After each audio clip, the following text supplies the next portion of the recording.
ಇವತ್ತು ಭಾರತ ಮತ್ತು ಜಿಂಬಾಬ್ವೆ ನಡುವೆ ಕೊನೆಯ ಮತ್ತು ಮೂರನೇ ಟಿ20 ಪಂದ್ಯ ನಡೀತಾ ಇದೆ. ಭಾರತ ನಿಗದಿತ 20 ಓವರ್‌ಗಳಲ್ಲಿ 5 ವಿಕೆಟ್ ನಷ್ಟಕ್ಕೆ 192 ರನ್‌ಗಳ ಬೃಹತ್ ಮೊತ್ತವನ್ನು ಕಲೆ ಹಾಕಿದೆ. ಇನ್ನು ಟೀಮ್ ಇಂಡಿಯಾದ ಯಂಗ್ ಬ್ಯಾಟರ್ ವೈಭವ್ ಸೂರ್ಯವಂಶಿ ಅಬ್ಬರದ ಆಟ ಆಡಿದ್ದಾರೆ. ಹೌದು, ಫೈನಲ್ ಮ್ಯಾಚ್‌ನಲ್ಲಿ ಸ್ಟಾರ್ ಆಟಗಾರರು ಫೇಲ್ ಆದರೂ ಜಿಂಬಾಬ್ವೆ ಬೌಲರ್ಗಳ ಬೆವರಿಳಿಸಿದ್ದಾರೆ ವೈಭವ್ ಸೂರ್ಯವಂಶಿ. ಕೇವಲ 49 ಎಸೆತಗಳಲ್ಲಿ ಬರೋಬ್ಬರಿ 81 ರನ್ ಕಲೆ ಹಾಕಿದ್ದಾರೆ.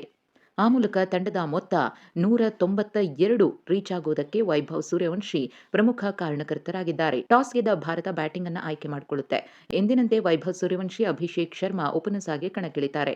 ಆದರೆ ಅಭಿಷೇಕ್ ಶರ್ಮಾ ಸತತ ಮೂರನೇ ಪಂದ್ಯದಲ್ಲೂ ಒಂದಂಕಿ ಮೊತ್ತಕ್ಕೆ ಔಟ್ ಆಗ್ತಾರೆ. ಅಭಿಷೇಕ್ 4 ಎಸೆತಗಳಲ್ಲಿ 2 ರನ್ ಗಳಿಸಿ ಮುಜರ್ಬಾನಿಗೆ ವಿಕೆಟ್ ಒಪ್ಪಿಸಿದ್ರು.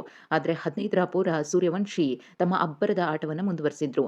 ಇಶಾನ್ ಕಿಶನ್ ಜೊತೆಗೂಡಿ 2ನೇ ವಿಕೆಟ್ ಜೊತೆ ಆಟದಲ್ಲಿ 75 ರನ್ ಕಲೆ ಹಾಕಿದ್ರು. ಇನ್ನು ಇಶಾನ್ ಕಿಶನ್ 26 ಎಸೆತಗಳಲ್ಲಿ 4 ಬೌಂಡರಿ ಸಹಿತ 29 ರನ್ ಗಳಿಸಿ ಔಟ್ ಆಗ್ತಾರೆ. ಇನ್ನುಳಿದಂತೆ ಕ್ಯಾಪ್ಟನ್ ಶ್ರೇಯಸ್ ಅಯ್ಯರ್ ಕೂಡ 18 ಬಾಲ್ಗಳಲ್ಲಿ 27 ರನ್ ಗಳಿಸಿದ್ರೆ, ತಿಲಕ್ ವರ್ಮಾ ಅಜೇಯ 11, ರಿಂಕು ಸಿಂಗ್ ಅಜೇಯ 25 ರನ್ ಗಳಿಸ್ತಾರೆ. ಒಟ್ಟಾರೆ ಈಗಾಗಲೇ ಭಾರತ 2 ಟಿ20 ಪಂದ್ಯಗಳನ್ನು ಗೆದ್ದಿದ್ದು ಸರಣಿಯನ್ನ ಕೈವಶ ಮಾಡಿಕೊಂಡಿದೆ.